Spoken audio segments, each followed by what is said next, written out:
Okay. So the agenda for today is quite simple. So what we'll try to do is, do you remember last time we had derived an algorithm for the TD0 with linear function approximation, right? Recall the update was WT plus 1, and this was using our gradient based methods, was the previous weights WT, and we had a reward function in the next state. So if you draw the ST and you went to ST plus 1, and you had a reward and with an action A, you get the reward, you estimate the value function of ST plus 1, and you subtract the value function at ST. That's the equation that we had, right? So we had the equation where this is the value function at the next state, and this is the value function at the current state. And then we had due to derivatives coming in, we had the parameters, the features here.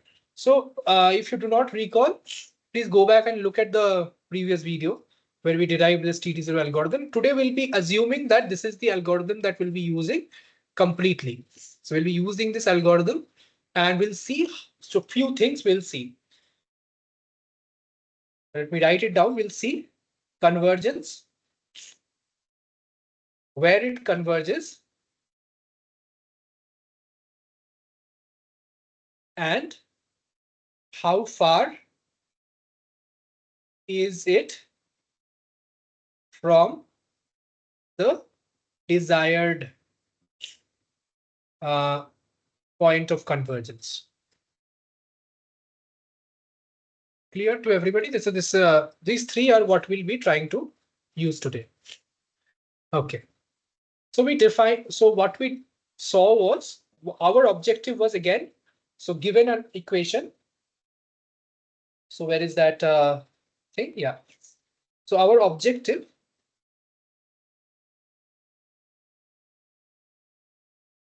was what? First step was, so for example, if you have a WT plus 1 as WT plus alpha T times some H of WT, what is the first thing we try to do? So in this case, so we represented this entire thing as this function f. So I'll write this f of STWT and so on. F of WT, ST, AT, ST plus 1. So if I have this is what are the stochastic things here? Can you tell me? There are a lot of stochastics. So this is a stochastic update, stochastic differential update. Differential equation. So what are the places from which stochasticity or randomness arises over here? So ST is known, say ST is currently we know. WT you know. AT is selected based on current ST. Agreed? And ST plus 1 is selected based on the Markov chain, correct? Okay.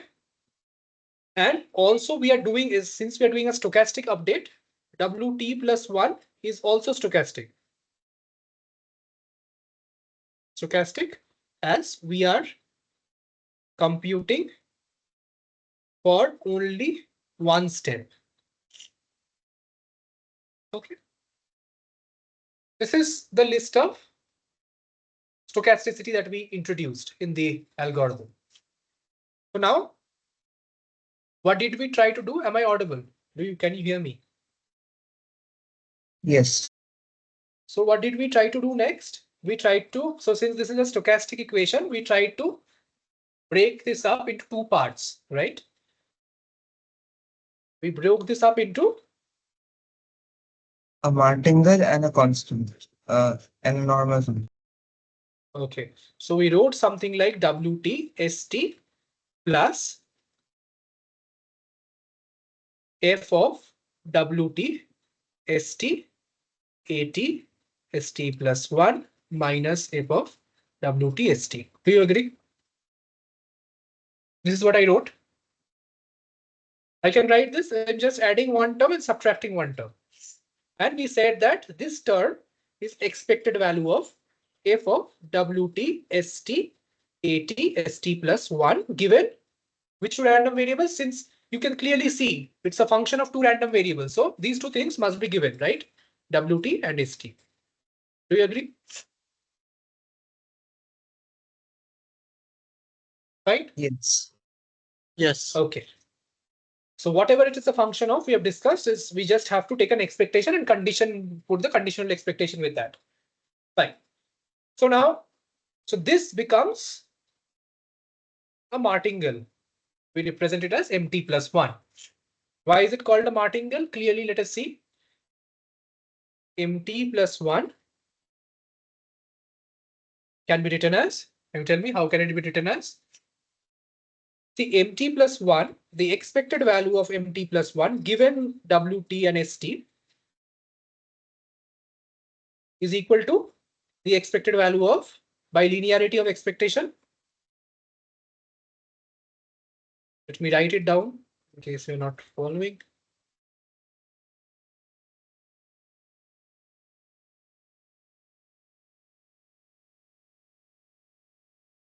Isn't it? So by linearity, we can write f of WT ST AT ST plus 1 given WT ST minus, second, tell me what is the second one? The second one is a constant or not? Do you agree? The second term? Iterated.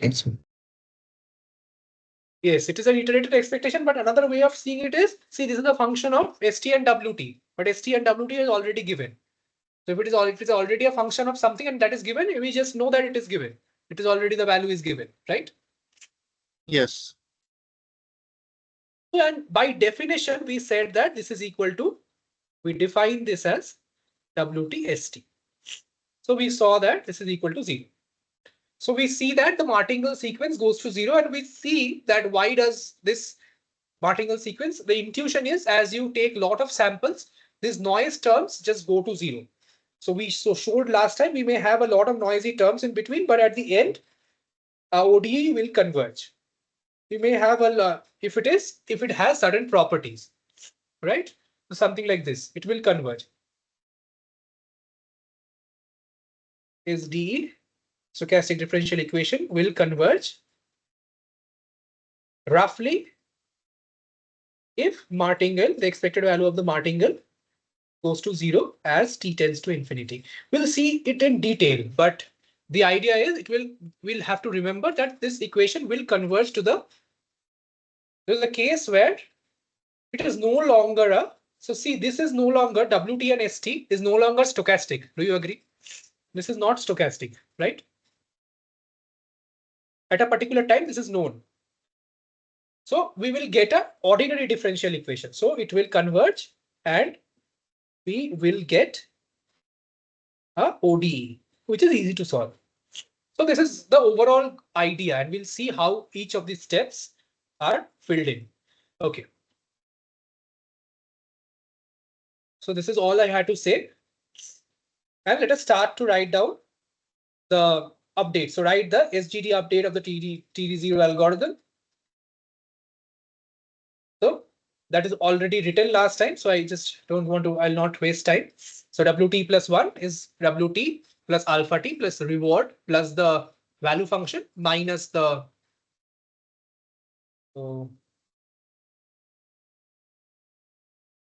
so the reward plus the value of the next state minus the current state. So basically, this is the temporal difference term. Right? At a particular state, if you do not take an action, what is the estimate of your reward versus if you take an action, what is the estimate of the reward? And you learn using that. We have seen it in the past. Okay. Next, from the Martingale sequence, we form a Martingale sequence based equation. So we have already done that, right? So what is the equation? Can you tell me? WT plus 1 would be WT plus, we just now did it, Plus alpha alpha t into expected value of FWT ATST plus 1, or capital F WT of WTST and Martingale sequence.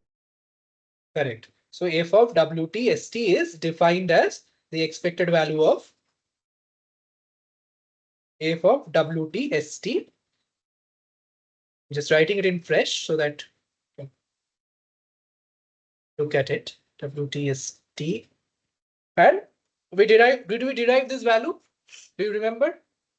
And I have it written as well. Right? This was the last thing we did in yesterday's class, like last week's class. That we found out the expected value given WT and ST, right? We opened all the expectations and that was the last thing. And we got this equation. Please go back and look the last part of the last 30 minutes of last time's video. It takes 30 minutes to come up with this. So now we know this result that the expected value is known. That is the reward at this state plus the weighing parameter and over all ST plus ones, S2 ST plus 1, ST2 ST plus 1 under the policy pi. Just basic algebra, just follow, and if you are able to note it down, it will be the best. Because once you note it down, this algebra will fit in. Otherwise, algebra looks like a lot of jargon. Sorry. Yeah. So into P of ST. So this is what we had, right? So this is have this equation. We had this equation and we found out the expected value.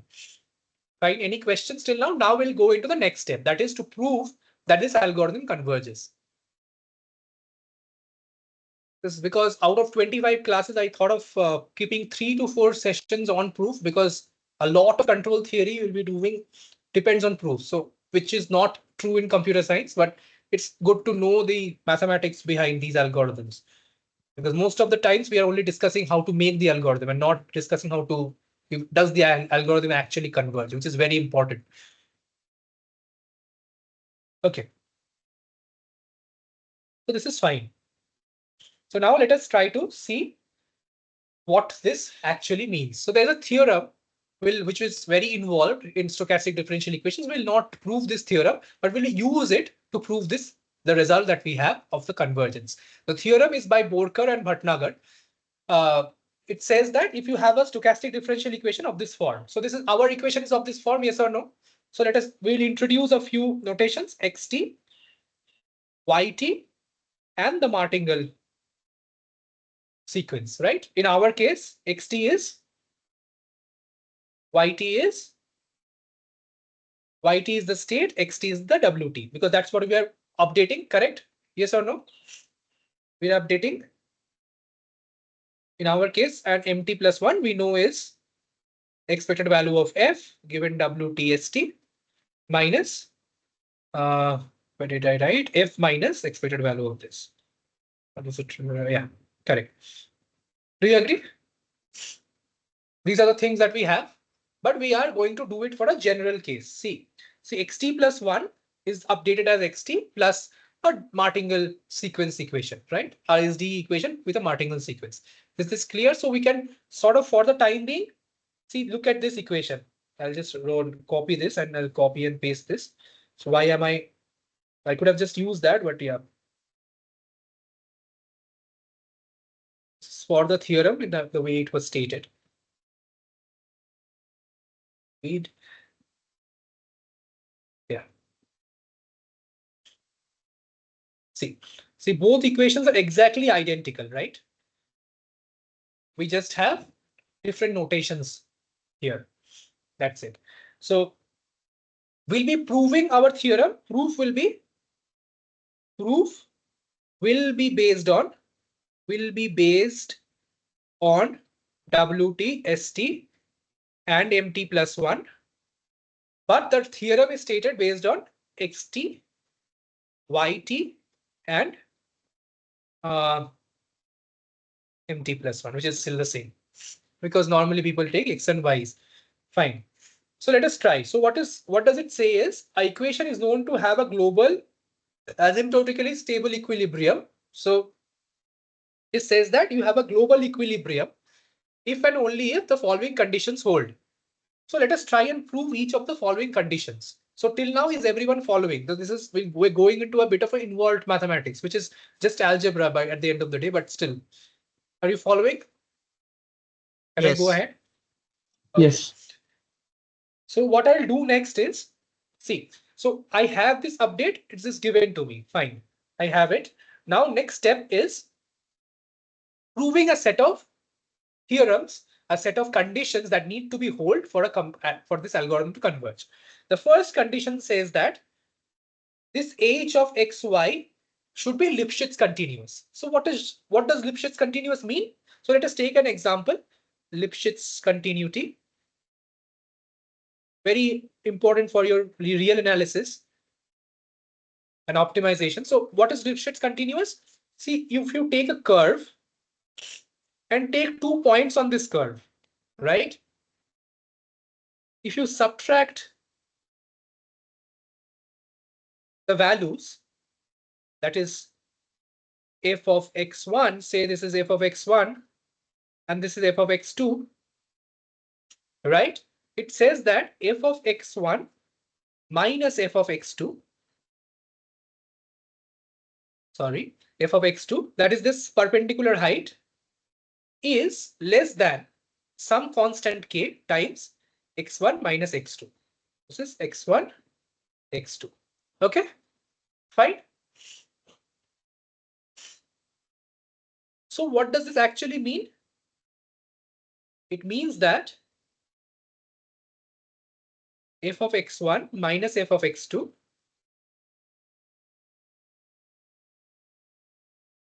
x1 minus x2. So this, it says that these derivatives, so this is what? Can you tell me what is this?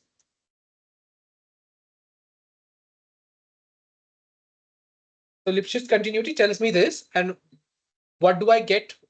Does this equation on the right hand side give you some idea?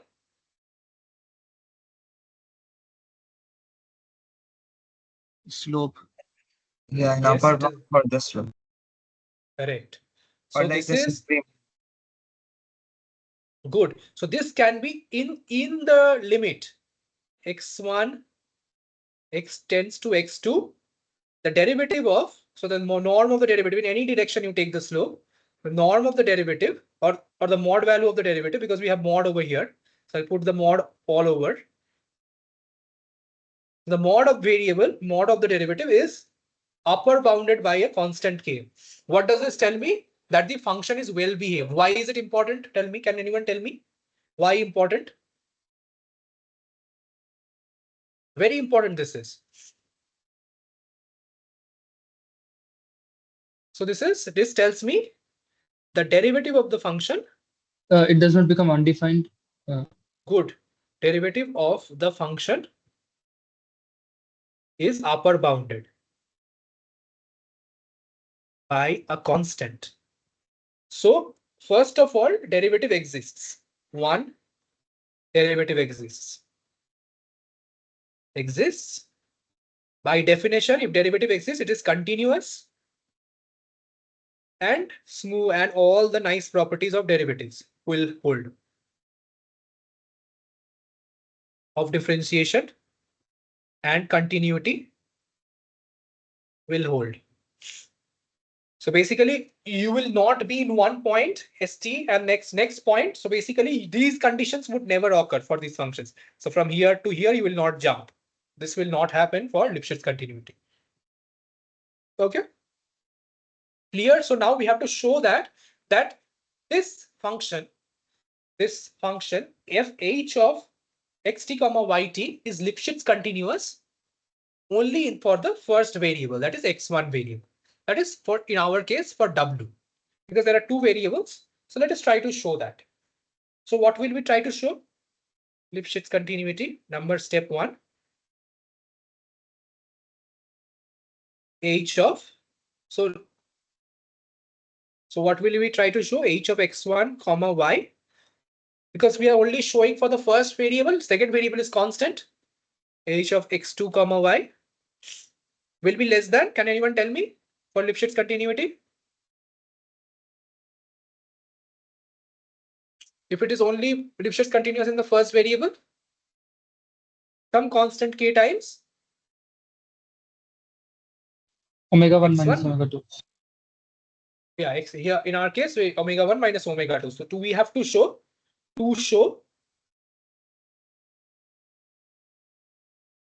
f of wt comma st minus f of w. We can just put u and v. U and v will be fine, or w1 and w2. Okay, so this will be less than equal to k times w1 minus w2. This is what we have to show. And I'm putting a question mark. Is this true or not? So how do I prove this? Can anyone tell me? So I'll just put the definitions, right? Let me put down the definitions.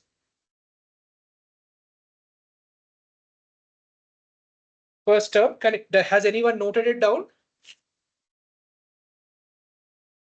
P of S, and we have R of S, gamma times. What is the value? Do you remember of f of S? I can look at it, but yeah. Summation b st plus 1. Okay. St plus 1. So some S dash. S dash. So b transition from S to S dash. Okay. Phi of S dash. Phi, yeah. So we will go to phi of S dash into W. Yes. Minus the previous states. Correct. So everything remains the same except the previous states, except the middle thing. And the reward which is an average again. Okay. So this is fine. This is the equation I have. And there's a transpose over here because see, this is W is a vector, phi is a vector. So now again, similarly, F2 S2 can be written as FR of S plus gamma times S dash PSS dash phi of S dash transpose W2 phi transpose S W2 phi S. Please follow the algebra carefully, otherwise you'll be lost. So now I subtract these two. What do I get? I get gamma summation of S dash P of SS dash phi of S dash transpose W1 minus W2. Do you agree? Minus phi of S dash phi of S W1 minus W2 whole with P of S. Do you agree? This is fine. So I just subtracted this term and this term, and these are common. And these terms will get cancelled. Okay, so now I have to find the norm of this. F1 minus F2's norm. Okay.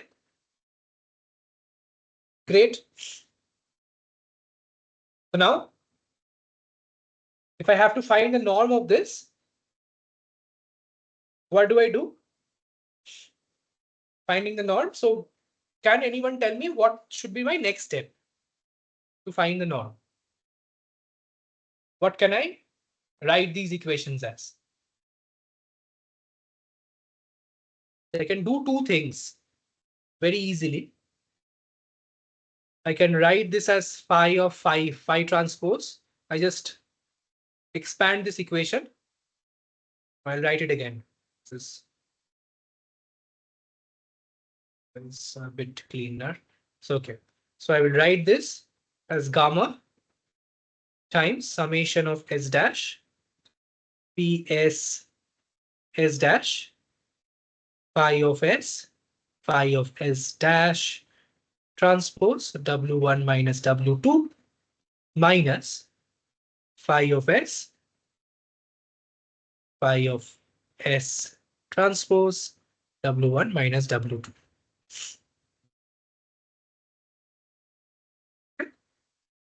Let's try to keep it interactive, otherwise algebra would become boring. So this will become, so I'll just expand this term. Gamma comes out So what is this? What can I use? Triangle inequality. So a plus b is less than equal to, we know this. We have done this in the past, that Yes. Yes. yeah, the sum of the individual sides is equal to, is greater than the hypotenuse. That's the triangle inequality. Triangle inequality.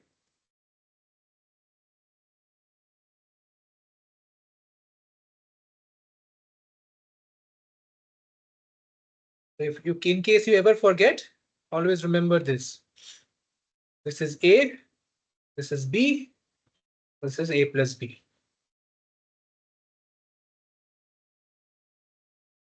Right? So we all know it from our childhood, Euclidean geometry. Okay, fine. So this term that I have over here, I will write it as some gamma is anyways constant, summation of S dash P SS dash phi of S, phi of S dash transpose W1 minus W2.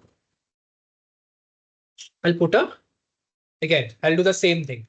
I'll put this norm over here and I'll put a norm phi of S, phi of S transpose W1 minus W2. Okay, good. So now I can play further tricks. In this equation on the right hand side, can I do something? I can do something. First of all, this is the second. Do you agree? The second one is a constant.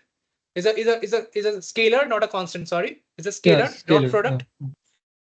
So I can write this as phi transpose S W1 minus W2 into phi of S. Agreed? So that is basically writing C of A, of a vector A, as C into A. Right? Scalar just gets multiplied with the absolute value. Do you agree? Yes. Yeah. Fine. So now also we can do another trick. Can you tell me the trick? What do you say? So this term is A dot B, right? A dot B. A dot B is A B cos theta. Do you agree? Which means if I take norm on both sides, mod on both sides, A dot B, which is this is less than 1. A dot B is greater than or less than? Which term is greater? Right hand side, because this cos theta, if I drop, which is less than 1, which means the right hand side is already bigger. That's why we multiplied something less than 1 to get it equal. Correct. So this is what you know what is called? This is called the Cauchy-Schwarz inequality.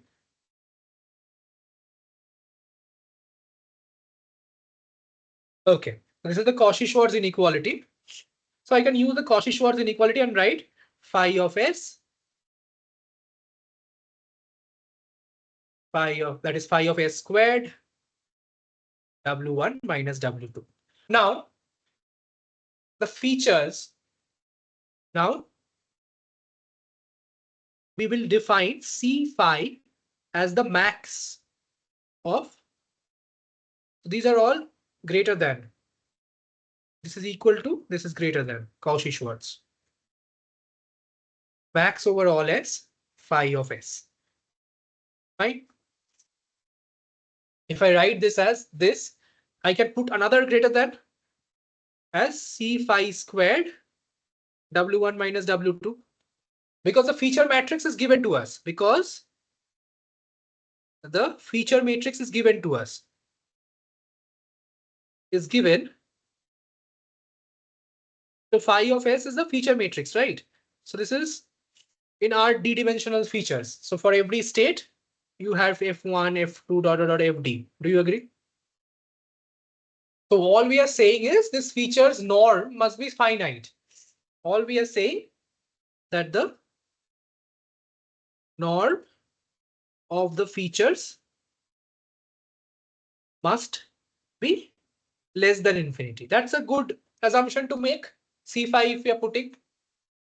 That's why I put a equality, because I don't want features that are arbitrarily large. Then I will make them smaller. I'll rescale them. Do you agree? Not arbitrarily large features. So for example, I will not put a feature matrix. I'll not put infinity in the feature matrix. This I will not do.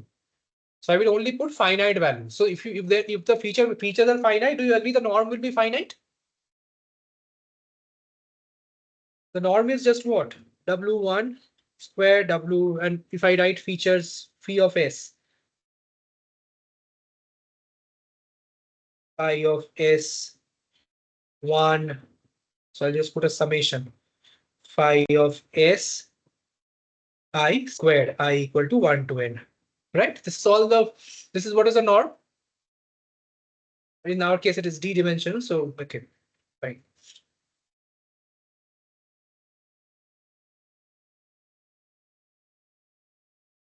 So now I wrote this as C phi squared W1 minus W2. And this equation, can you tell me what can I do? I hope you understood this part. On the right hand side also, I can do something like that. Can I do something like that? First, what will I use? Could you just give us like 30 seconds to review in this part? Yeah, sure. You tell me, I can go through the steps again.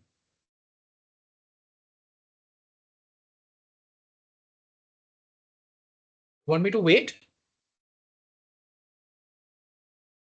Could you just explain this under root part? What you did? I just lost it. Yeah. So this is the norm. So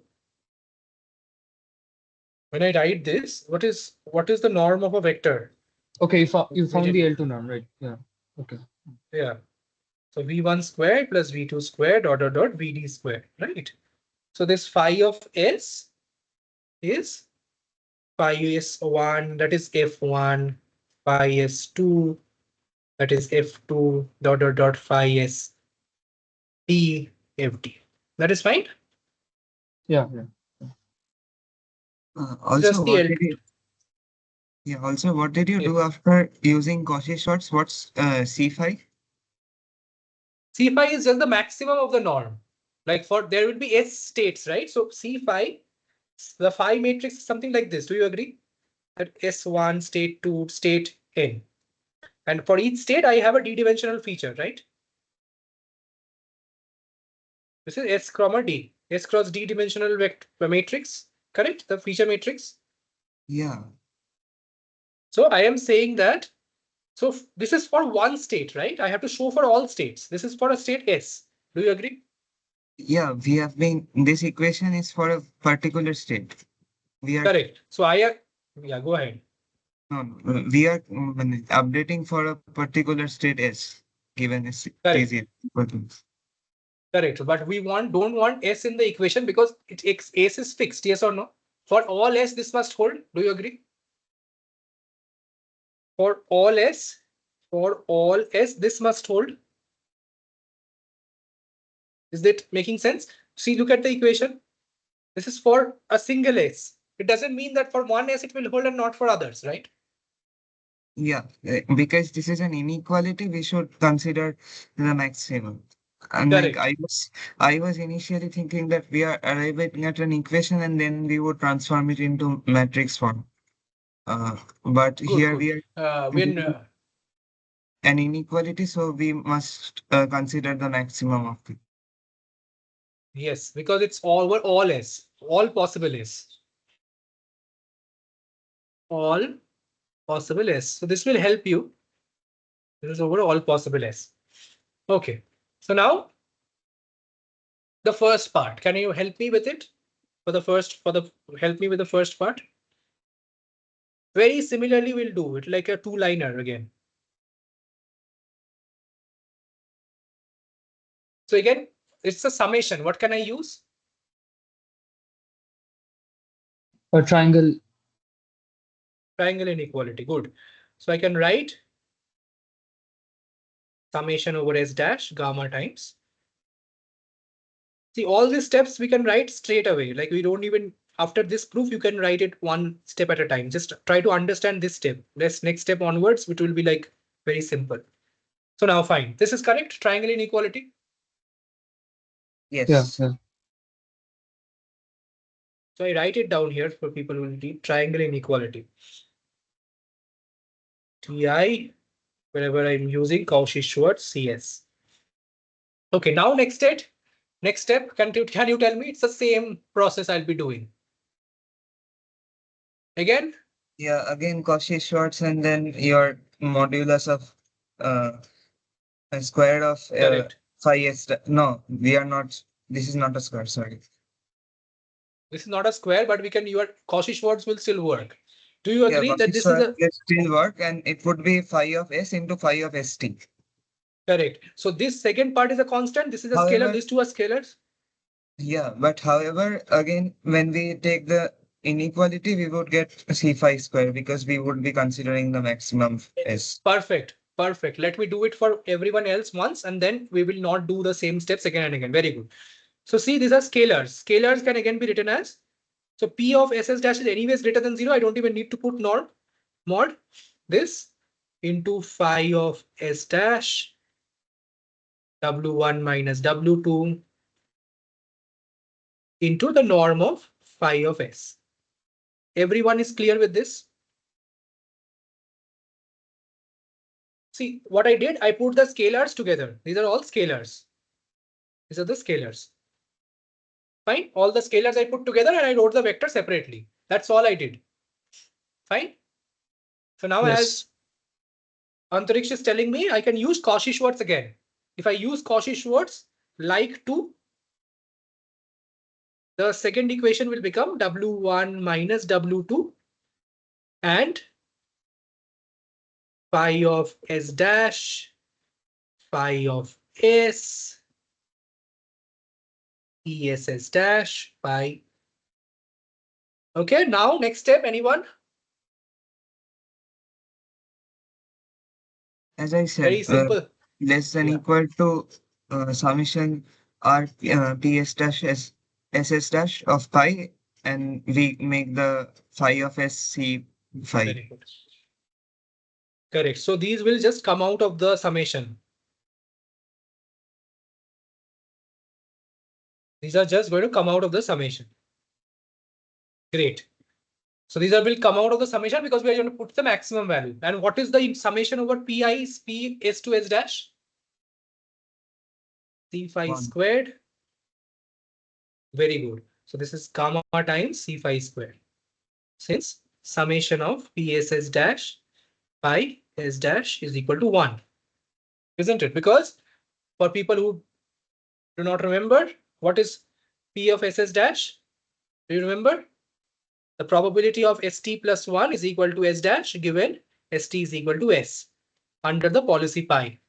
See, from one state, you will end up in some other state, right? And we will, if we sum over all states by the law of total probability, you'll get 1, right? Okay.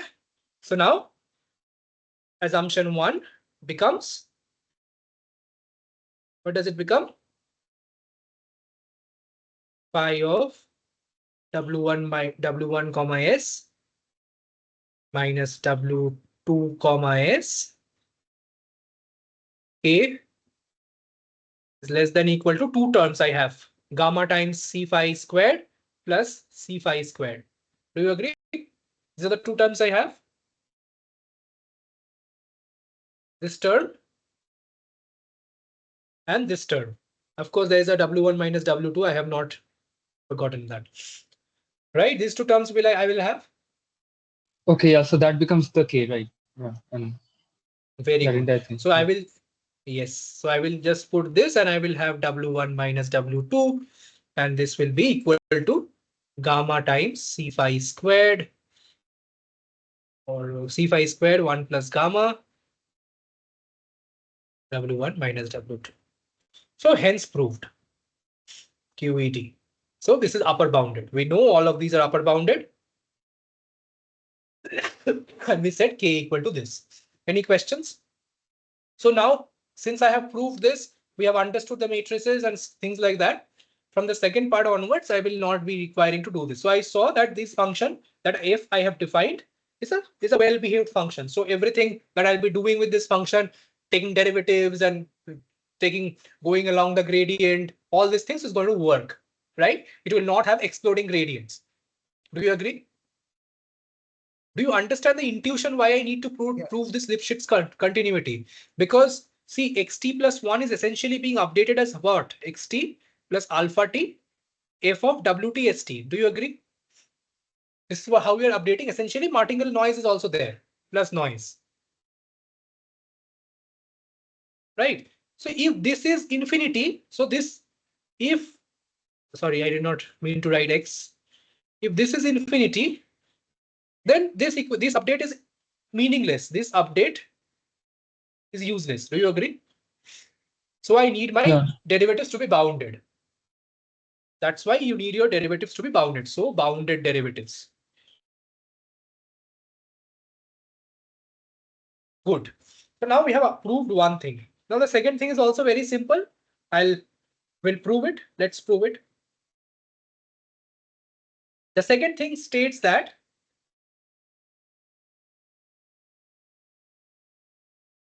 so there's not much space over here. Okay.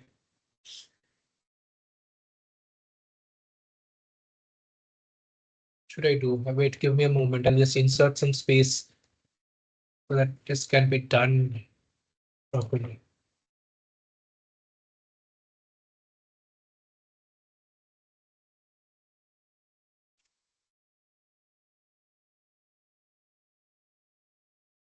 Okay, I'll put some.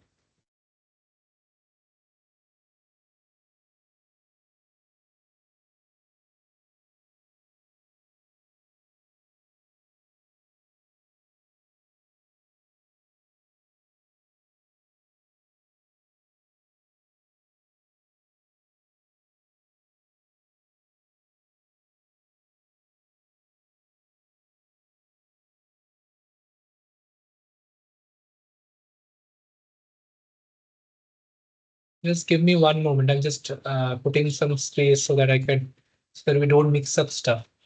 Okay, for the timing, this will be fine.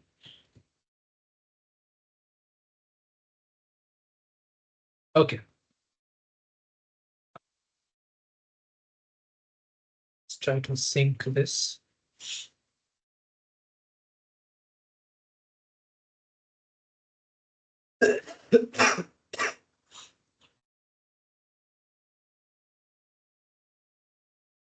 Did I go to the previous one? Sorry. Yeah, great. So now let us try to prove the second lemma A2, which states that this is the Martingale sequence is square integrable. This is telling it in words. All it means is the expected value of the Martingale sequence mt plus 1 given wt and st. Again, I'm not writing ft, which is what we define wt and st as, is upper bounded by some constant km 1 plus x square. So xt square in our case, what will it be? So this is for x comma y and m. In our case, we have to show the expected value of the Martingale sequence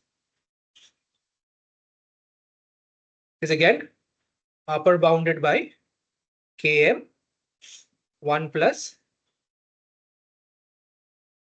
which is less than infinity, right? This is all you need to show. Anyway, like, did you understand? So the idea is, see, this wt has to be less than infinity. This is an assumption that we take. Wt, this xt is less than infinity and it exists because we are taking Lipschitz continuity and so on. Strictly speaking, it has to be shown that it is less than infinity, but it's again a bit involved. We're not going to do it. But from the Lipschitz, you're able to understand, right? So since it is Lipschitz, the derivatives won't be large enough to take wt out of bounds. That's the idea. Okay. Fine with everyone. So I am saying that this mt function, the Martingale sequence, is bounded. It's not going to infinity. Are you please see on the left of the screen where it says that a square integrable martingale, which is the expected value of the martingale, is less than some constant. Is it fine with everyone? This is what we have to show. Okay, I'll wait for a moment. What is a square integrable martingale? Square integrable, see, expected value is actually integration, right? Yeah, That's what I it have is. defined. Yeah. So square integrable means just the expected value of the martingale square. The square of the martingale square given the ft is finite. That's it. Integrable means it must exist, right? Yeah, The I integral. will say square integral. I just got confused. Anyways, No. I have defined this over here. That's the definition. Expectation exists, basically. Exists for the square. This will be fun. So let us try and find out the expected value of the square. So I will note down the two equations. So again, so now I have to find out mt plus 1. So let us try to find that out. What is mt plus 1? Again, this is f of wt st at st plus 1. Do you agree? Minus the expected value of, or we can just write w of fst, right? Yeah. Let us replace these terms. The first term becomes the reward of state as prime or st plus 1, whatever you want to write. So whenever I write s dash, this is equal to st plus 1. S is same as s, t is same as at, and w is same as wt.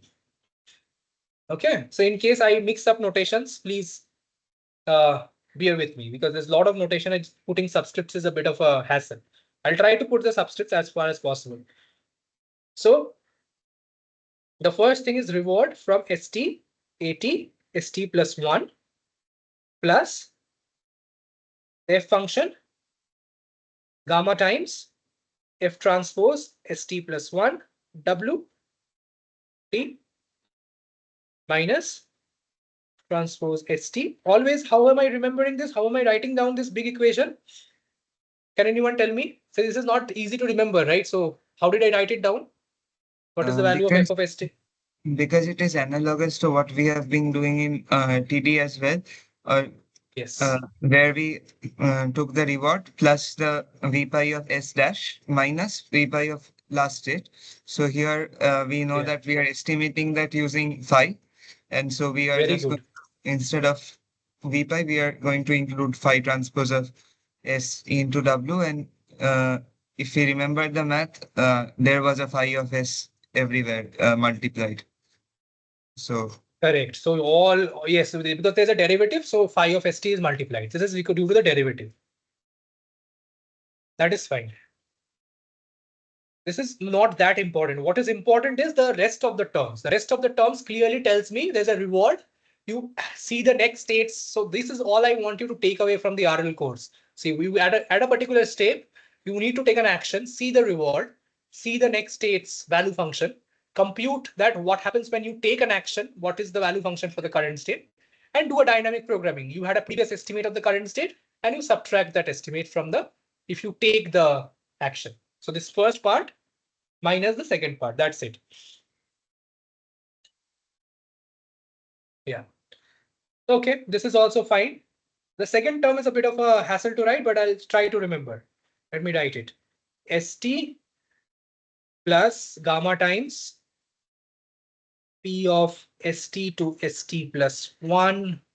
I can put s dash over here because s dash is st plus 1. All the states in st plus 1. Just write, yeah. Let me use the same notation, st plus 1. Okay. Then I have phi transpose, same thing, right? St plus 1 wt minus phi transpose st wt phi of st. Is this fine? Is this equation? I think it's correct, no?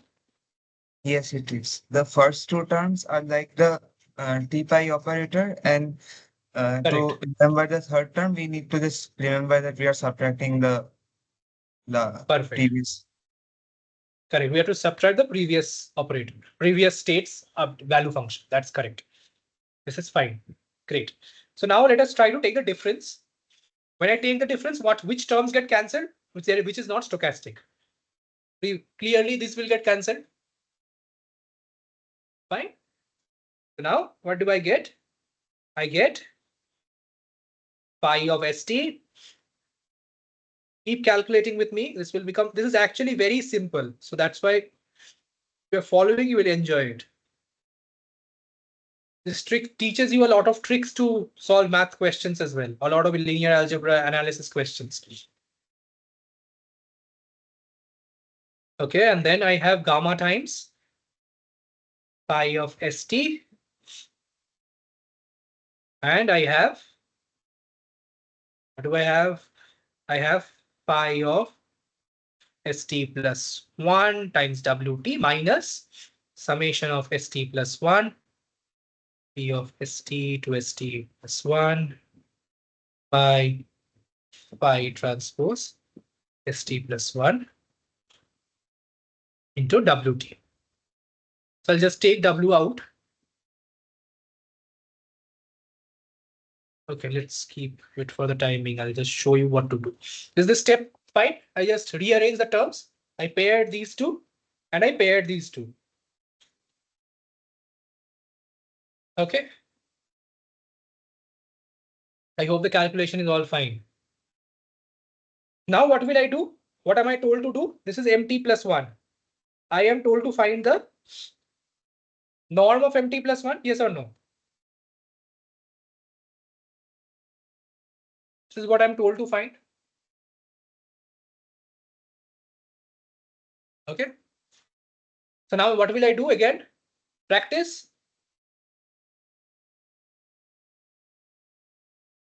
What is the step? What property will I use? Triangle inequality.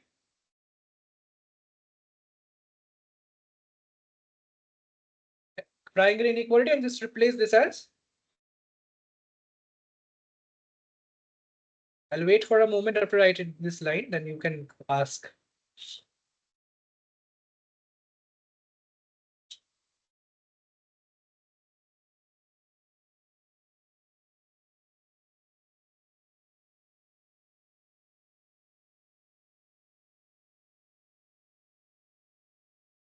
So again, the inner one also becomes the sum of two terms.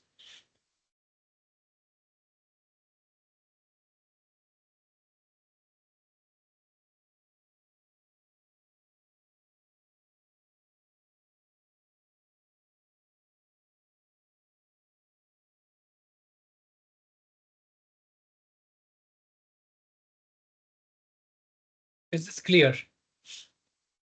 What did I use? I used triangle inequality throughout, isn't it?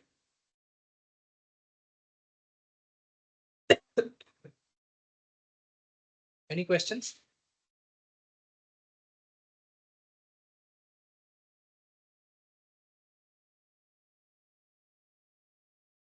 Next, what do I do? What is this term? Again, I can upper bound by. This is upper bounded by C phi. Right? This term is upper bounded by C phi. Again, this term is, what can I use? Cauchy-Schwarz. I can use Cauchy-Schwarz inequality. Yes.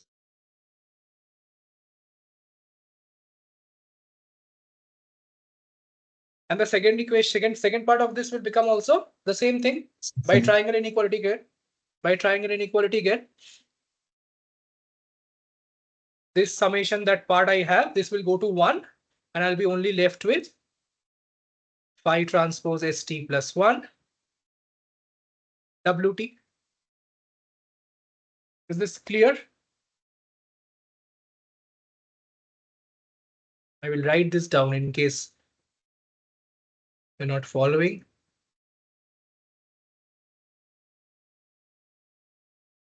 Okay, triangle inequality 2 times I wrote. Yeah. Okay, so now what can I do to this? I can again replace this as greater than C5. Yes or no? Yeah. Again, this can be replaced as greater than C5. And this will sum to 1. So what will I get? Skipping a few steps, I'll get C5 reward of ST AT ST plus 1 minus reward of ST plus C5 gamma times C5 bracket C5 plus C5 into WT. Do you agree?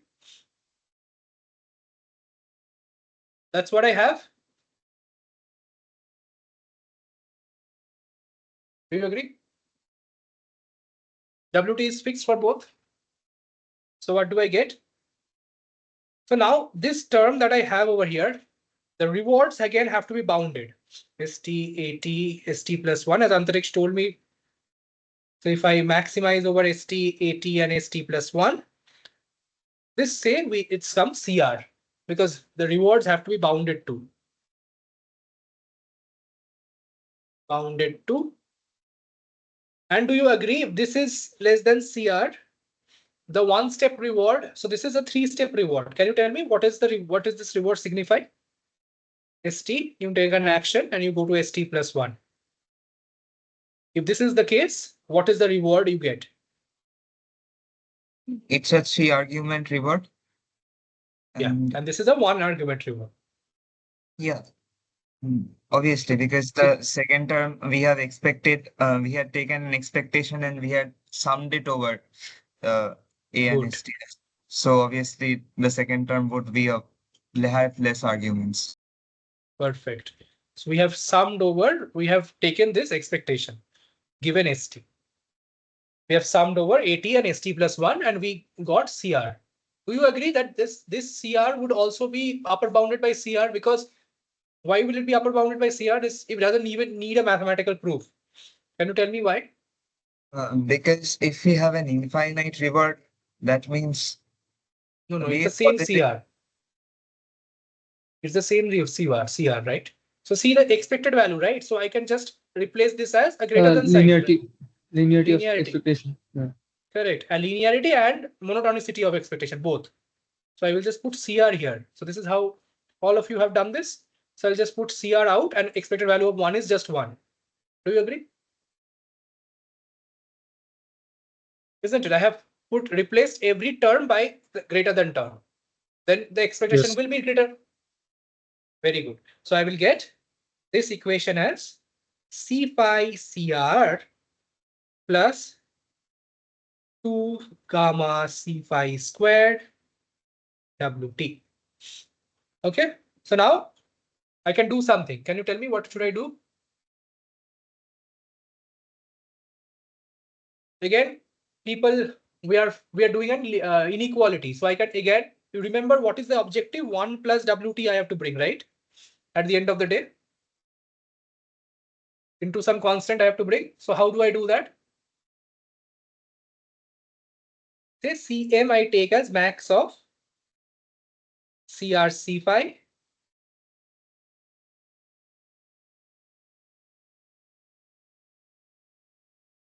and 2 gamma C phi square. I can do that. If I do that, I will get another Cm square, Cm, and I will have Cm into 1 plus WT. Do you agree?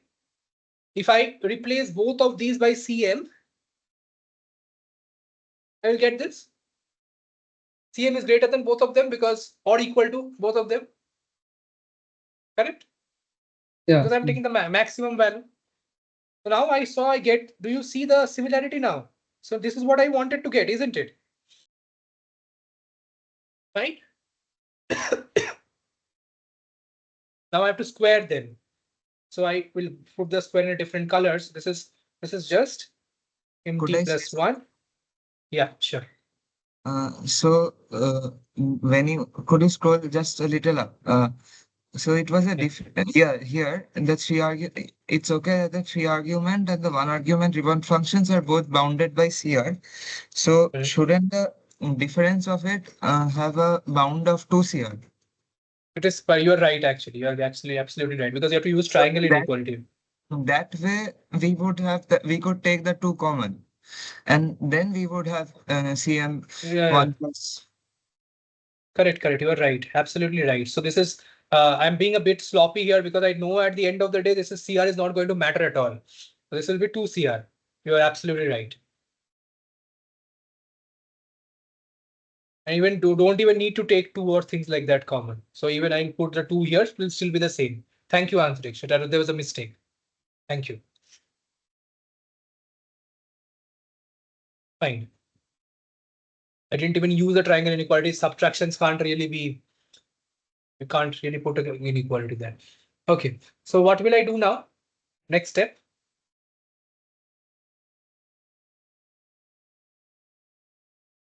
Do you remember what to do? Well, what is the goal? The goal is to square both sides, isn't it? Because that's what we have to prove, square integrable, isn't it? Fine.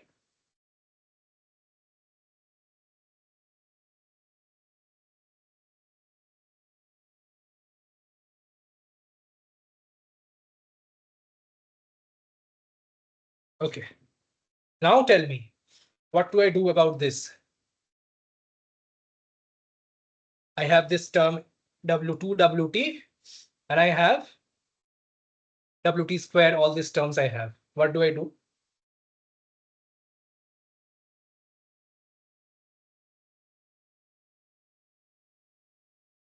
Any idea?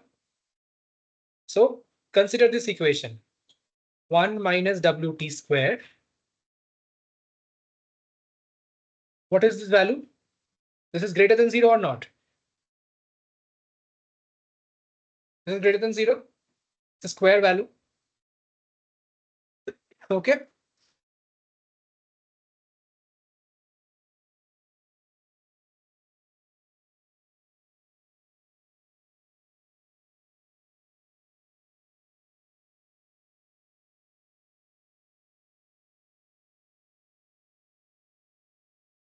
This is correct. So 1 plus x square is always greater than 2x. Do you understand what did I do? I just did 1 minus x whole square is greater than 0 and just showed x square plus 1 is greater than 2x. This is already, I think a lot of you know it, right? Yes. So now what will I do? So now I'll take make 2 WT as 1 plus less than equal to 1 plus WT square, and now I have the form I want. So I will use this equation and I'll get this. So now this will become, sorry again. So this will become, this term will become Km 1 plus WT squared. Fine. So now, therefore, the expected value of MT plus 1 squared given WT comma ST, that is FT. This is going to be the expected value of Km 1 plus WT squared WT comma ST. Is this fine? Yeah. So now, do I need an expectation on the right hand side? And if not, why do I don't need it? Yeah, we don't need an expectation first because the WT we know, so it's a constant Yes. after all. Yes, it's a And constant. I was going to ask why you hadn't written less than equal to, because you had written equal to at first. No, it was wrong. This typo. I was excited to write down the result. After a long proof, the result is always very satisfying to write. No? Okay. I think the joke did not go well. Fine. The other things are xt is finite because that's what makes it finite. And this is square integral, and this is Robin-Monroe algorithm, same thing. This is less than infinity. And therefore, this is less than infinity. So this is square integrable. Therefore, hence, square integrable. Finally, two other things must hold.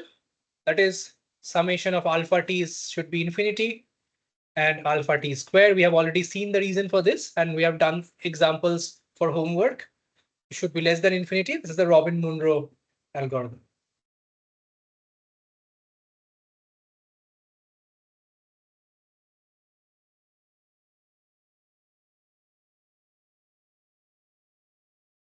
Okay, great. Next. So now we are all ready to prove what is the point at which this algorithm converges to. We're all set. So all these conditions, yes, they're holding. So you may have lost sight by now by doing all this analysis. Then what was the reason that we started off doing this analysis, right? We started off doing this analysis because we want a Then fixed will we point. converge? Yes, when and where?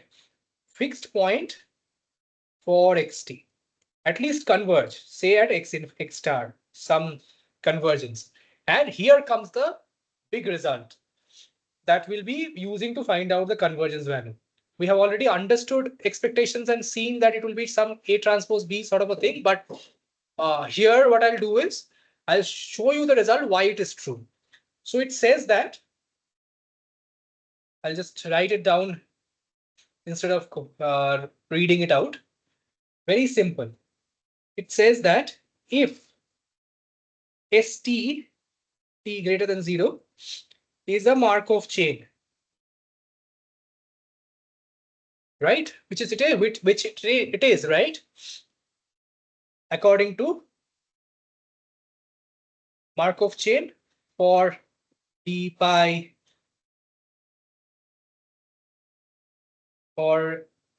as transition probability,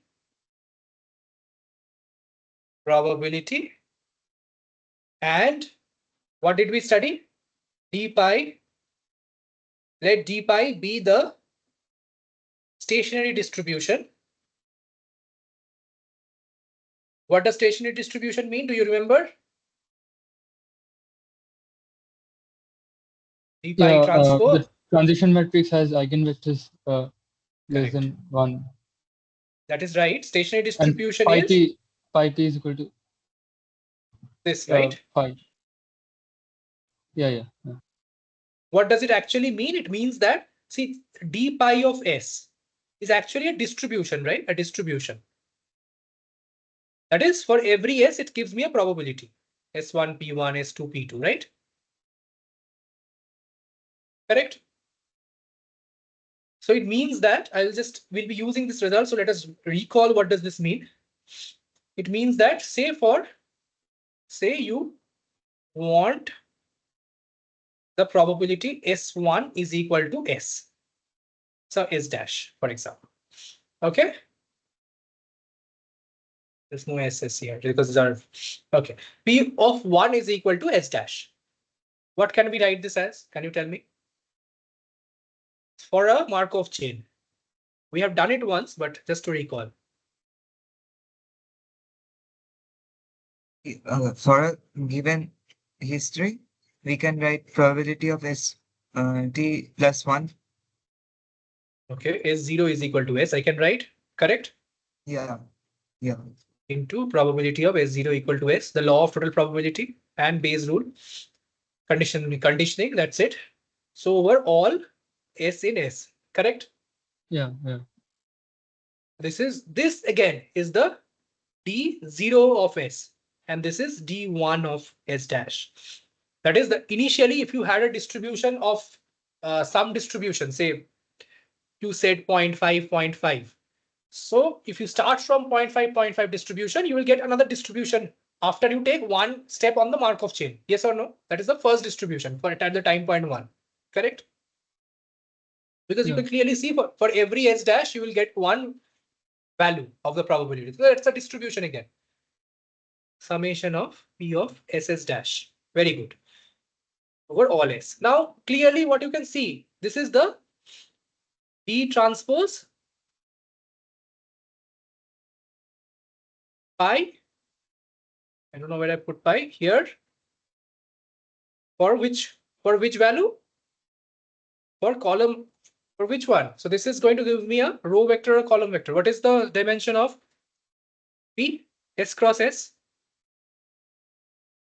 Yes or no? So S cross S matrix. Yeah. Yeah. And D is D transpose is 1 cross S. So this is going to be vector. 1. Yeah, yes, row vector. So I will just want the S dash component of this row vector. That's all I want. So basically we can clearly write for all S dash D1 is equal to D0 transpose P pi. And we showed that as we keep doing this at D infinity, it converges to D pi transpose and D pi transpose D pi. Right? We showed it. Because all the eigenvalues, as Shoham was telling me, are less than 1. So no more does the probabilities of transitions change. Great. So this is what I mean. So if this is the probability distribution that I have, this is the stationary distribution, then this algorithm tells me, the result tells me that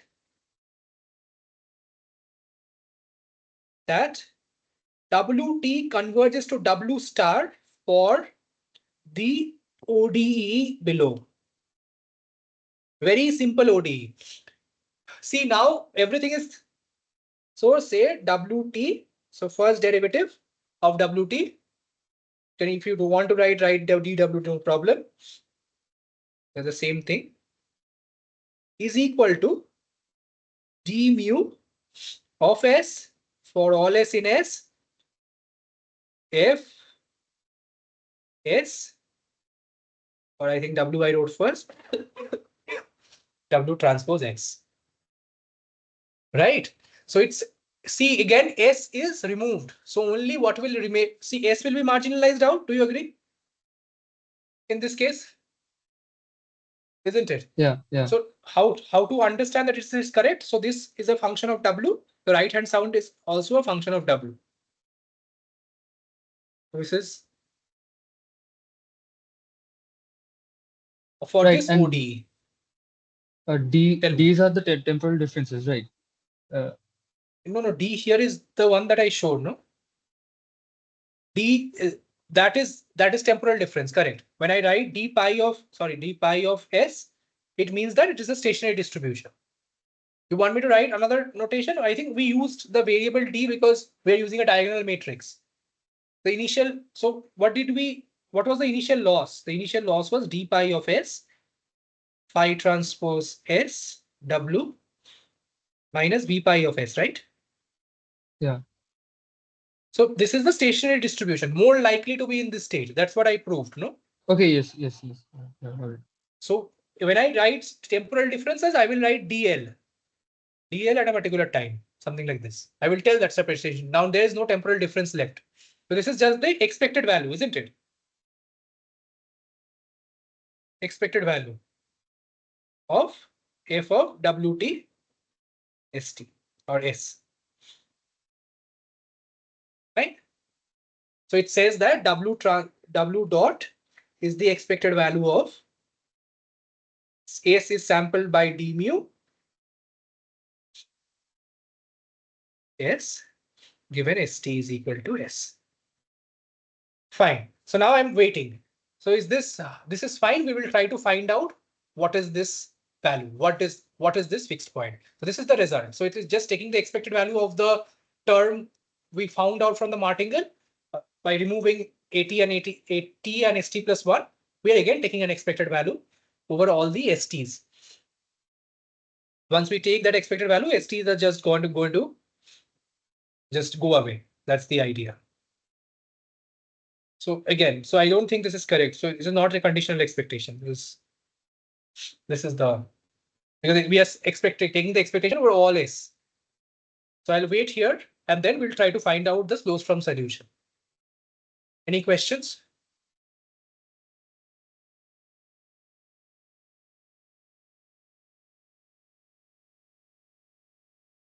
Okay. Let's see. So now, can you tell me what I can write this as?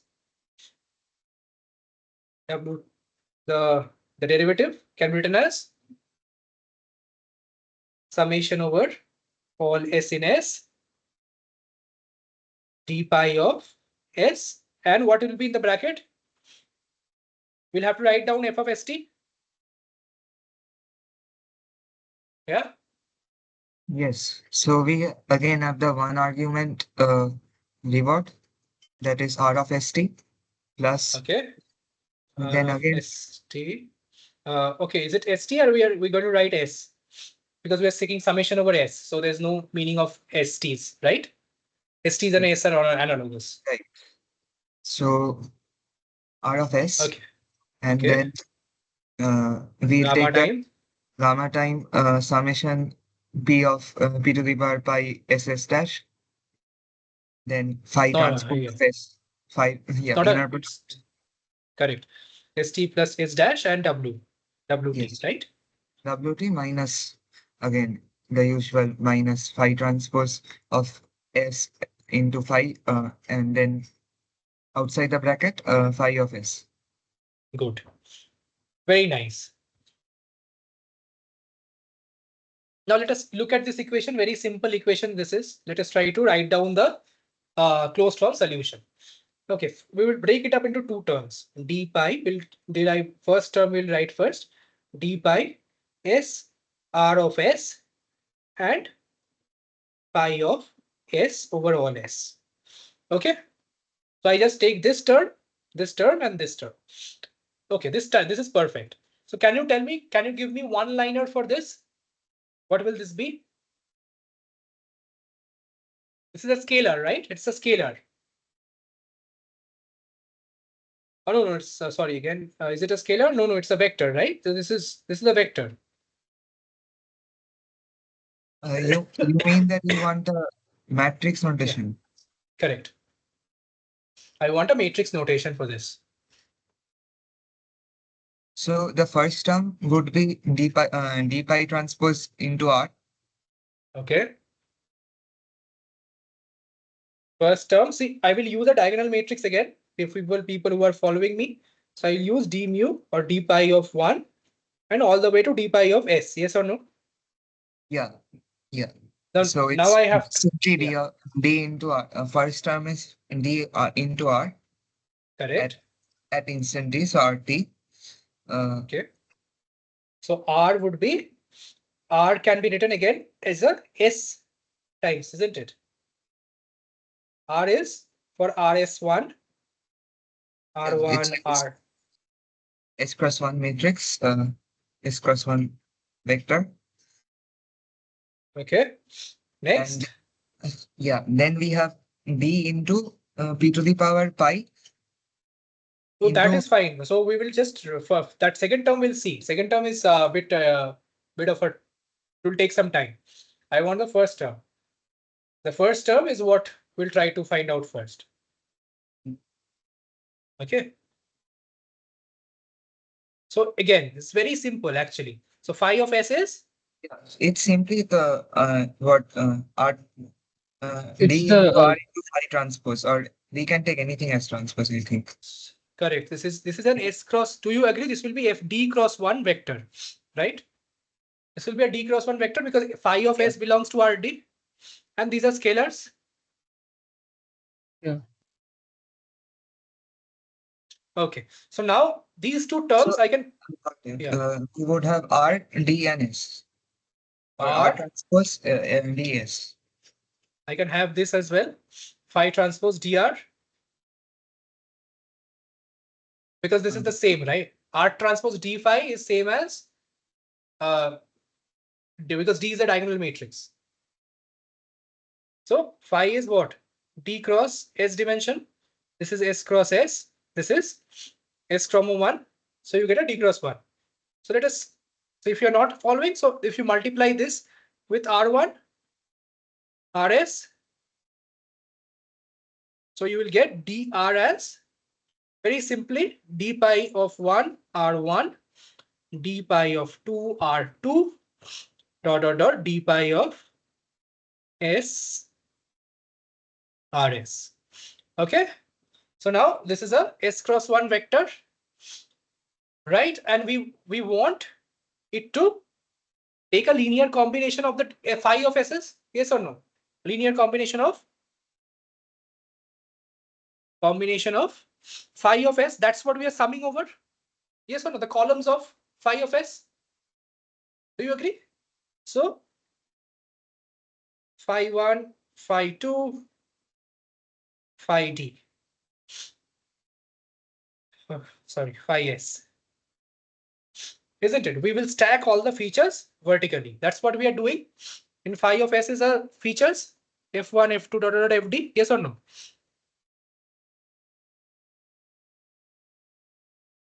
FD.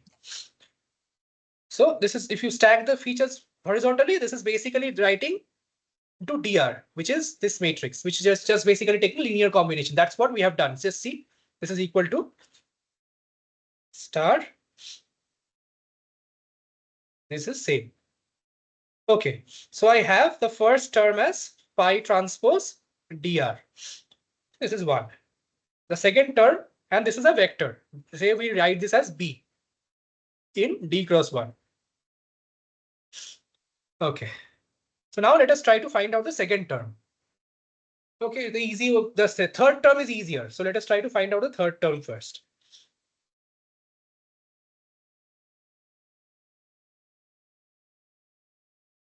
Shift it towards. Third term, I think, is going to be again phi transpose into D into phi transpose S, phi transpose W. I think so. Let us see.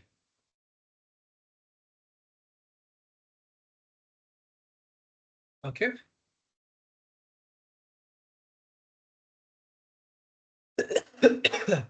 Okay, let's try to do this.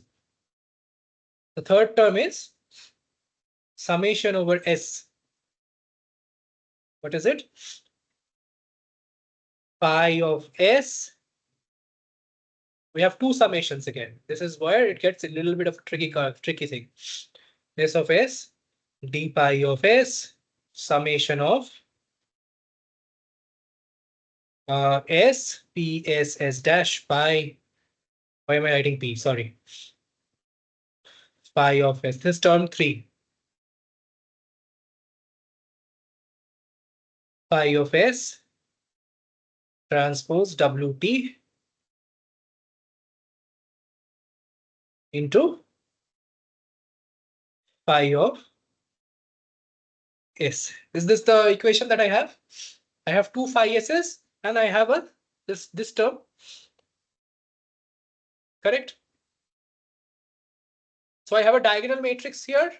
I have phi matrices here. So I'm just reweighing by using the diagonal matrix. That's what I'm doing. So what will I do? For this equation, W does not depend on S, so I can just write something for the inner summation. Can you tell me what I can do? So see, d pi of S, phi of phi S dash transpose.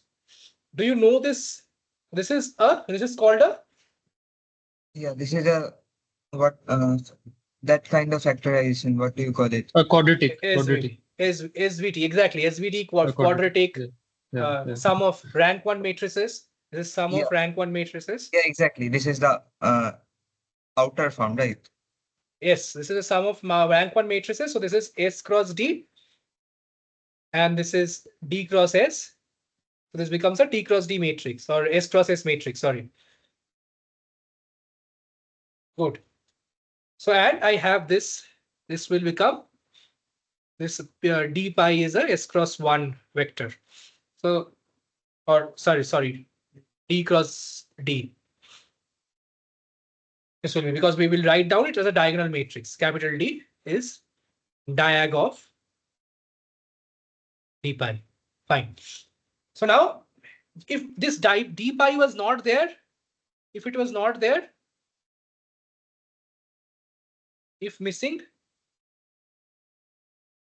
what would it be? If it is missing, all ones in the diagonal. correct. So if it is missing, this will be just phi. It's an identity, right? Yeah, and in the middle. Not an identity. Yeah. So this summation phi of s, phi s dash transpose s in s is basically, see, phi s dash is what? This is d cross s, right? So are the dimensionalities not matching? I think there's a mismatch. No, this is fine, I think. We'll come to the W and then it will be matched again. No, it's okay. Okay. I mean, d cross s in and the diagonal matrix, whatever it is, it's going to be s cross s, and then it's And that's s cross d. Correct. yeah, it's So here this will give in WT it is will be a d cross. It will give me a d cross d Yeah. matrix. yeah, Yeah. and then That's all. WT is d cross 1. Correct. It will give me a d cross. So I forgot. So this is s cross s into s cross. So this weight vector is d cross 1. I'm making some mistake. Just check this once. Should it be phi transpose phi W?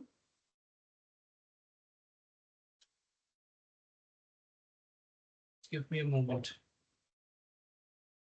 See, this this third term is phi transpose W, which is a scalar. Okay. And for the scalar, I am multiplying with a vector. And okay, sorry. Just fine. So this will be of the shape of phi s, right? I wrote it, rearranged it. It should be of the shape phi s. Yes or no?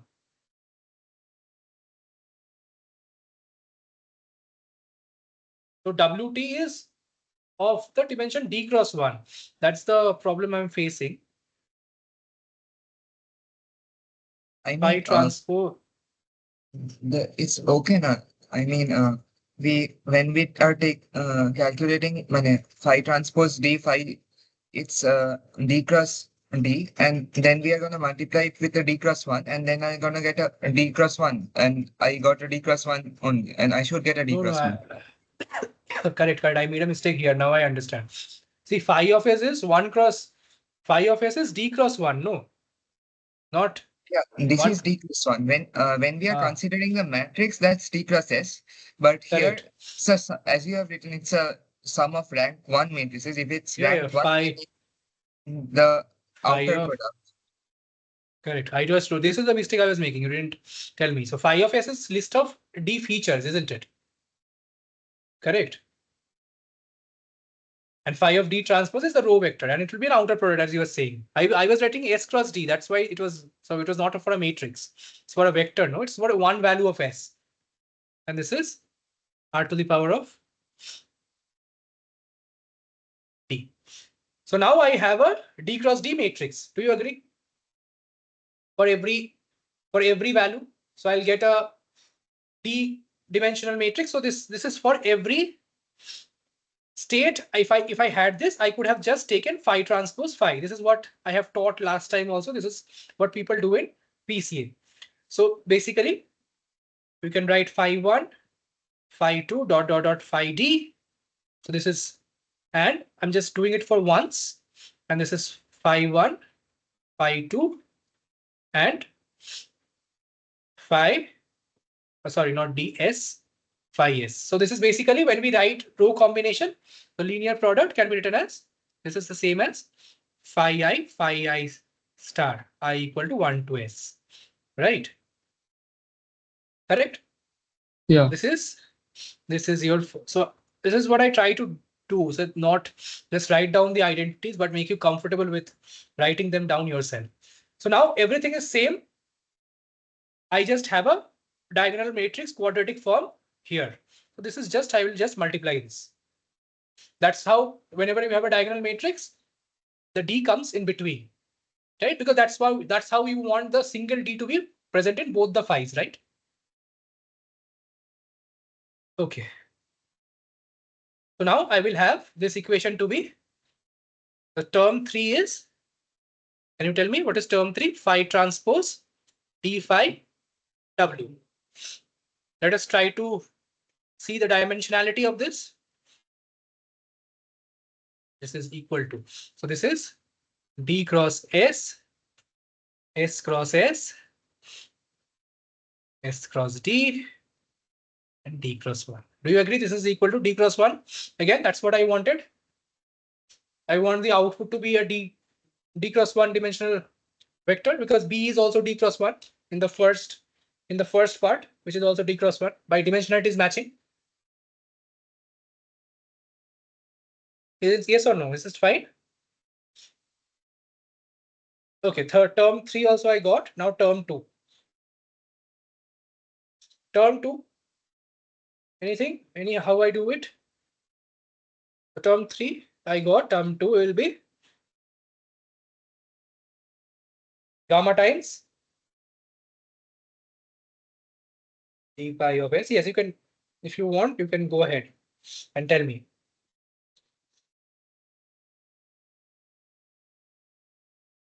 P of S S dash for pi.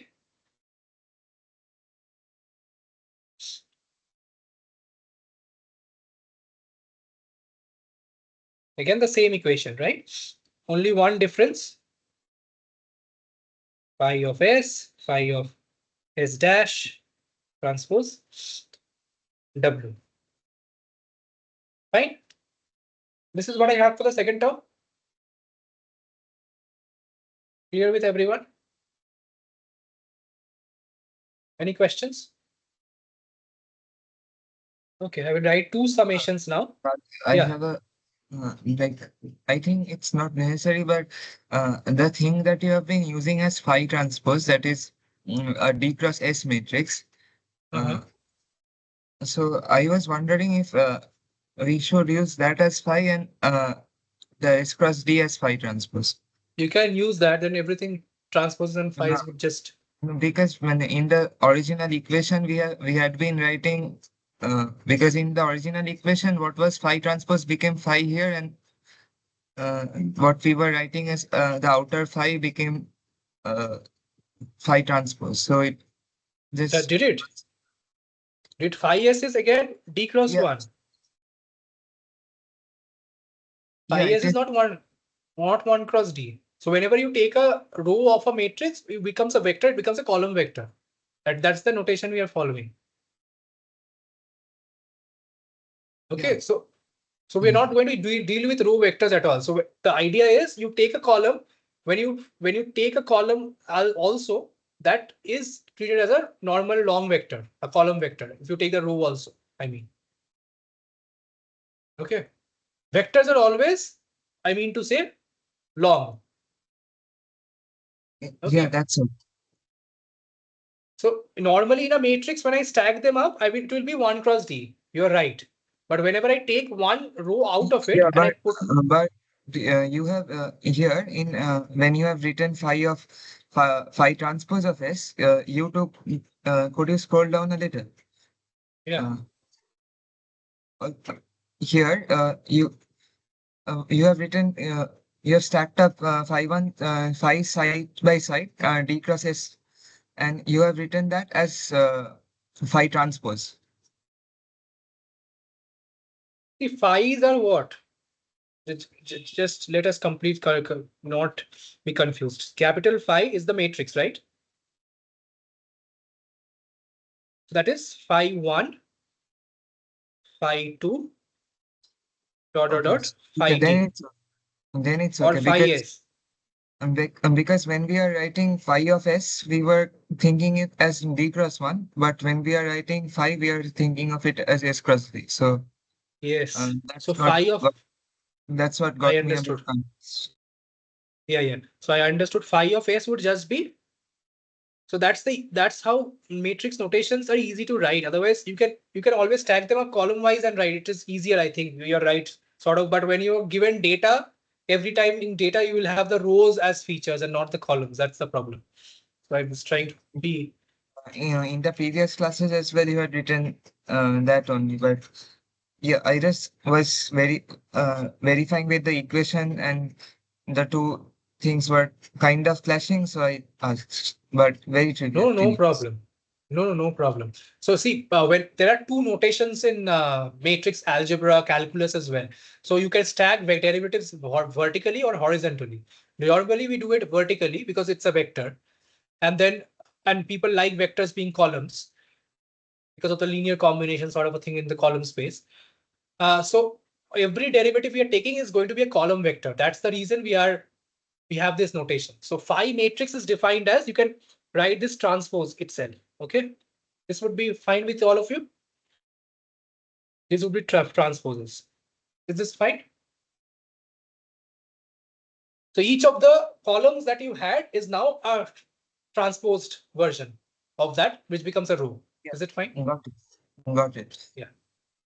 So then now let us get into this as well. Is okay. S d pi. There's a one more term and one more summation seeking our attention. So let's try to do that.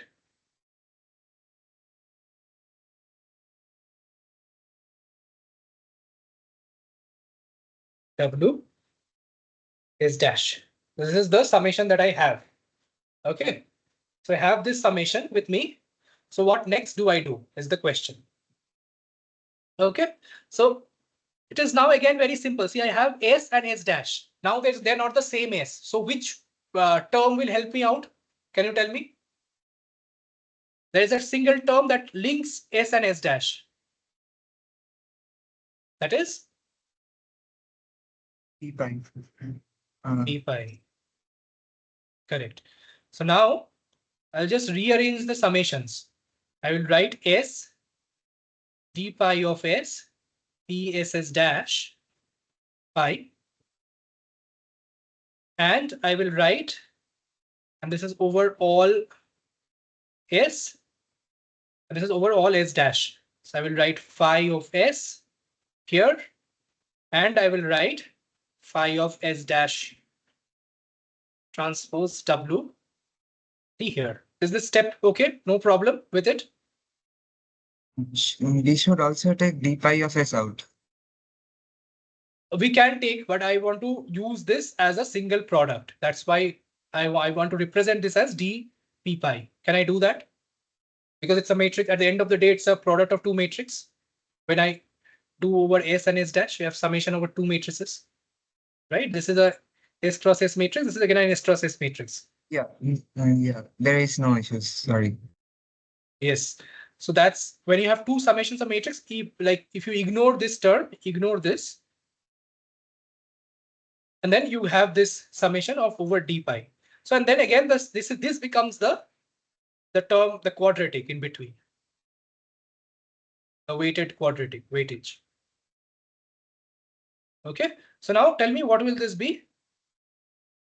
Phi transpose d p pi phi.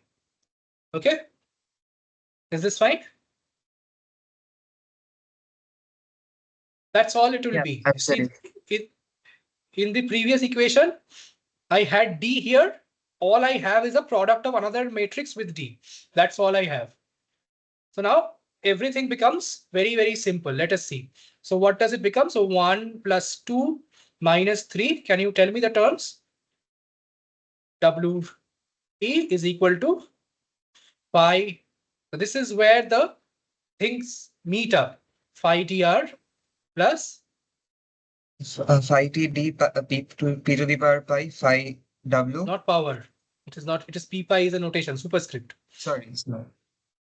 P pi. This is correct.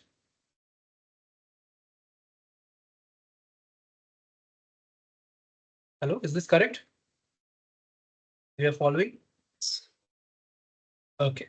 So now I can take something common, right? Phi transpose D. I can take common. What else will I get from here? I'll get, if I take minus also common, and I take WT common from that side, I will get identity, right? One identity minus P pi. Do you agree? This is what I'll get. This is D cross S cross S, S cross S, S cross D, D cross 1. See, D will remain. And with D cross 1, I get D cross 1 matrix, D cross 1 vector. This is also D cross 1 vector. That's what your derivative should be, because it is, this derivative is a with respect to D features. Yes or no? The derivative of W T is, do you agree? Is W1 partial derivative of W1T, partial derivative of W2T, all the way to partial derivative of W dt. Yes or no? So it should be D cross 1 dimensional, as we have seen for gradients. So it is matching. Fine. So we represent this matrix as, say, A, and this as B, vector as B. So we say that A minus B WT is W star. I think some of you have questions. Please go ahead and ask before I write down the final solution.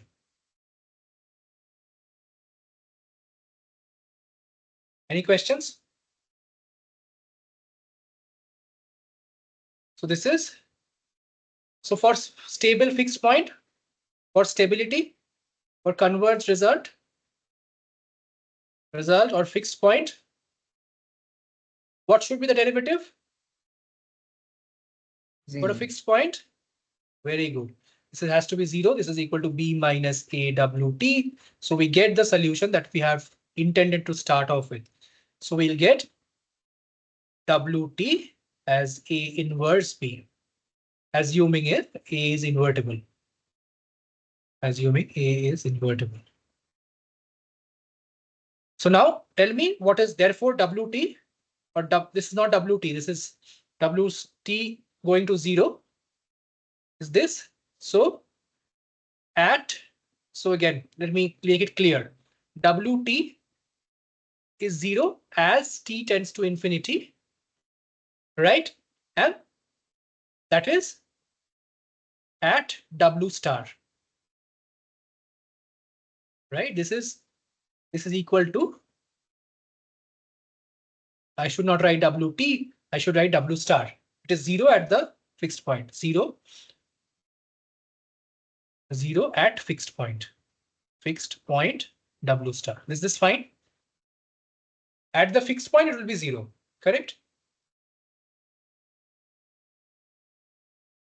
Clear? T equal to infinity, WT is equal to W star. That's what we want, yes or no? So W star is A inverse B. So now let us write what is W star. W star is pi D I minus P pi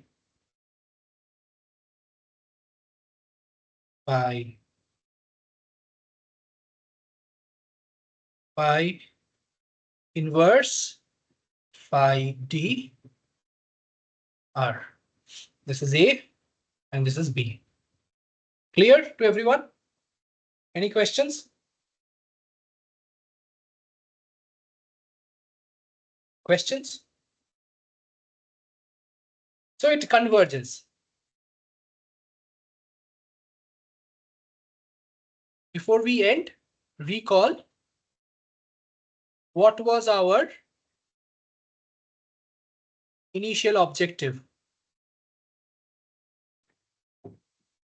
to verify if it converges, to see when it converges and how far it is from the point, how far the point is from our desired point of Correct. convergence. So convergence we have proved, right? Yeah, that we have proved. Also, uh, where We have to prove where it converges. Well, yeah. yeah, so Tell me. here when we are taking the inverse, Uh, can't we take the phi transpose D inverse and then multiply it with the phi D and make yeah, it? you can do mostly it is for the analysis purposes. The phi matrix has lots of rows, so it's a full column rank. So I didn't want to say that. So ace is law. We have discussed this. No, ace is much greater than D. So with almost with So inverse probability might with not high, exist. yeah, still it may not exist, but with high probability it will exist because it's a full column rank. Because full column rank, no. So this is a D cross D matrix, yes or no? Yeah. At the end of the day, if the number of columns is much smaller, 1, 2 columns are there, 5 columns are there, and the number of data points you have is like millions, then you will have an inverse, right? Yes. That's the idea. In any ML thing, when you write that, otherwise you have to take a pseudo inverse by multiplying phi transfer, whatever. Okay. So what was the initial objective? Do you remember? The initial objective was, do I have it written over here? Okay. Well, the initial objective, which we'll do next time, was V pi. So we said that we wanted V pi to be approximated as phi transpose S into W. Yes or no? Initially. So I'm putting everything together. Initially, it was true. So next, we were saying W star is the argmax of the which norm? The D norm of, yes or no? This is what we said. Yeah. We wanted to do, and we showed that W star was, if this was known, was equal to phi transpose D phi inverse by V pi, isn't it? I think this is correct. By just taking the derivative of this with respect to 0. Let me just think about it. Pi W squared. The derivative of this would be, D. I think there's a missing D, right? So D should be here. This is what we have proved this extensively before. I'll just try to find out the closed form. Yeah, this is correct. This is what we had proved. So now you see, this is, we will represent this as W hash. Do you see W hash and W star? Now the question is, are W hash and W star from the same? W hash and W star are W hash and W star as the same? This is where we'll leave today, because I thought that I would be able to do both of them, but good that we understood one part, at least the converge. Where does it converge? I will, maybe I'll skip a few proofs next time and we'll see what to do. So what is the big picture? That the algorithm, that TD0 algorithm converges to a fixed point, and it may not be. So these two equation looks like they are not the same. If not the same, comma, we need to find how far is the converged value from the optimal.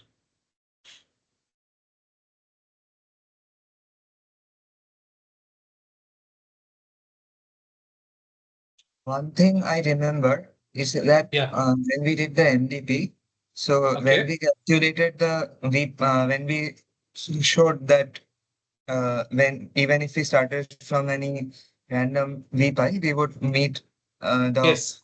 and the optimal v pi when we did the maths was I minus p pi superscript inverse into reward.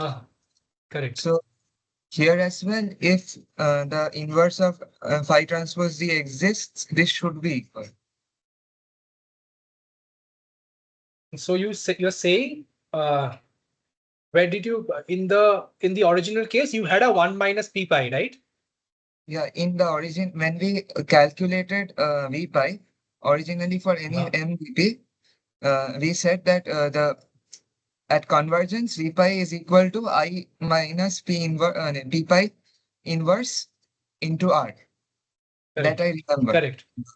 So here, if We'll have to, I'll have to check once what was the, but yeah, using the T operator, we had this thing when it was a, the same thing almost I might if we bar, I mean, if we see, don't that is the consider same thing as W star, but not the same as W hash, no? W hash looks very different. So you don't have 1 minus p pi. They are not the same. We want, this is our desire, but we are getting this is what I'm trying to say. You are right. Absolutely. This term was there. Even it, because we did the same calculation, the similar terms would come up. But yeah, I mean, there we had found the for a particular policy we found p pi v pi equal to I minus p correct. pi inverse into R. Yes, we did find that. But here we have the feature matrix coming in, right? The feature matrices and things like that will change the fixed point. We'll see how the fixed point changes. Next day, we'll see that there is a relation. So, okay, before I stop, that the the spoiler is that between the optimal point you converge and the v pi, there is a gap, and it is upper bounded by this gap.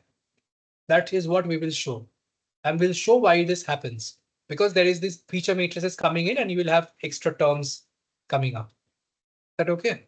Yeah, the intention is So you clear are because it is after all a linear approximation. No? Correct. Correct. like the error is upper bounded, right? That is Yes, what you want to say. yes, we will show next day that the error is upper bounded by this term, and then we'll be done. So I wanted to finish it today, but yeah, we'll try to finish it next time. I'll tell you if it will be on Wednesday or next Monday, and then we can continue. I'll stop recording. Yeah. So I know